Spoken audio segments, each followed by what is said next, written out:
Little girl's secret rescue signal in supermarket. Cop saw it and immediately followed her.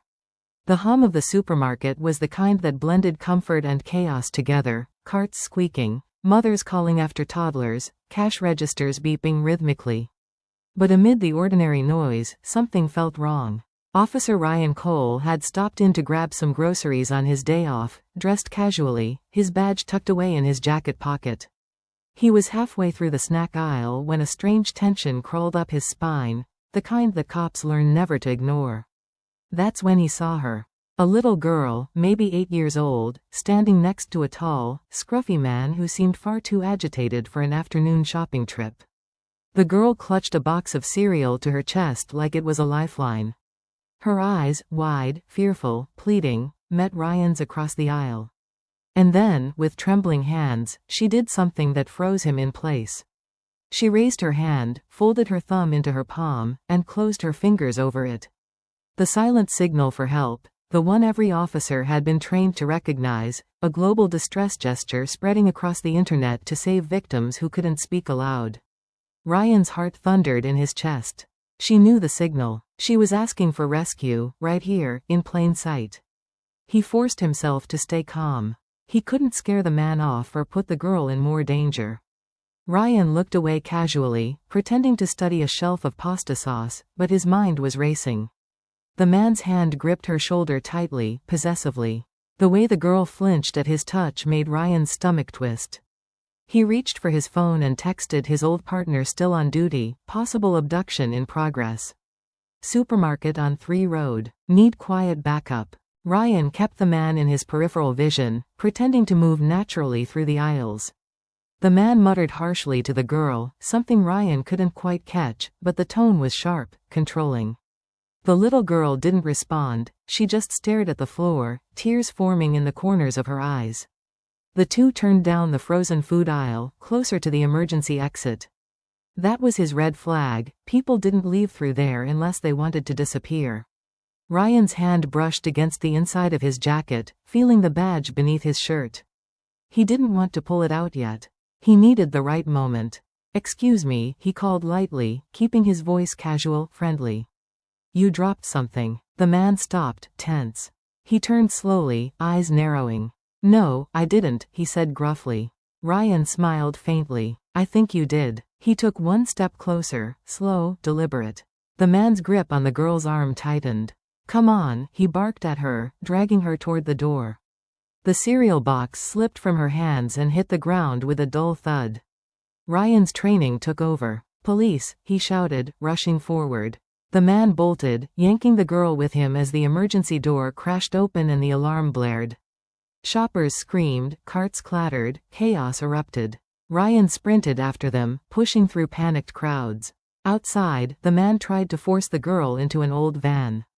Ryan's voice roared through the parking lot, "Let her go. Now." The man spun around, pulling a pocketknife.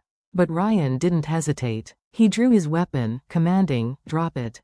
The man froze, trembling, before trying to run.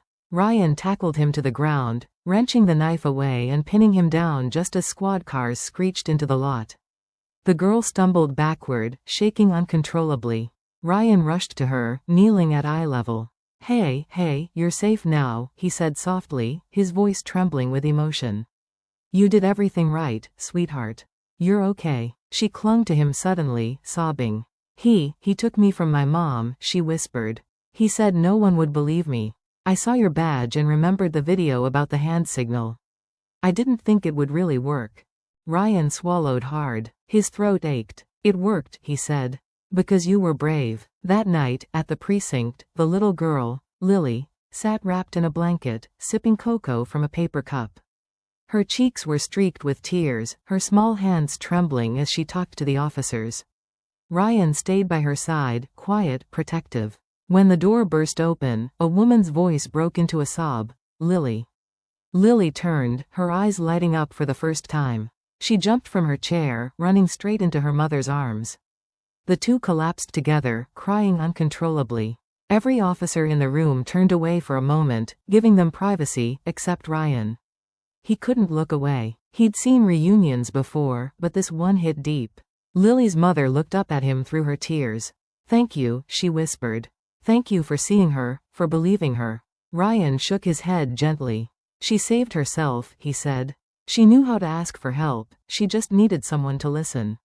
Lily wiped her eyes and looked at him. Officer Ryan, when I grow up, I want to be like you. I want to help people who are scared. Ryan smiled, a small, tired, but proud smile. Then the world's already a better place, he said quietly. Weeks passed, but Ryan couldn't shake the memory of that moment. That silent signal, that look of terror in her eyes, and the power it carried. He decided to film a short message for the department's social media page. In the video, he held up his hand and performed the same signal Lily had shown him. If you ever see this, he said, his voice steady, it means someone is in trouble and can't speak. Don't ignore it. Don't assume someone else will help. Be the one who listens. The video went viral overnight. Millions watched, shared, and learned. Parents taught their children. Teachers showed it in classrooms. Grocery store workers, bus drivers, and strangers across the world now knew. Help could begin with one hand raised. A week later, Ryan received a small letter at the station. It was written in purple crayon. Dear Officer Ryan, thank you for saving me. Mommy says I can sleep in my own bed again. I'm not scared anymore. Love, Lily Red Heart. Ryan folded the letter carefully and tucked it inside his wallet, right behind his badge. Every time he went on duty, he carried it with him, a reminder that sometimes the smallest voice, the quietest signal, can be the loudest cry for help. And that day, in a crowded supermarket, one brave little girl proved that even when the world is noisy, someone will always hear you, if they care enough to look. Never underestimate the power of a single gesture. One brave little girl raised her hand, and the world listened. Because real heroes don't always wear capes, sometimes, they're just children who believe that someone out there will care.